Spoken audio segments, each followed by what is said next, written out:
Hello everybody, welcome back to SkillWeb. In this video, I will show you how to add artboard in Adobe Illustrator. So let's have a look now.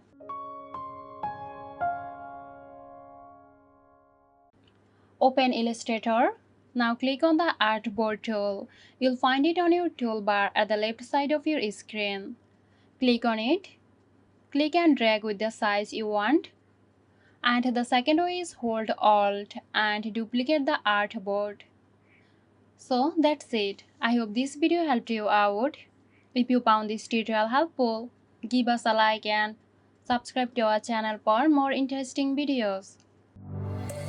This video is sponsored by Zerosoft. Zerosoft offers graphic design, UI UX design, digital marketing and web development. Elevate your brand with Zerosoft today. For more details, check the description box.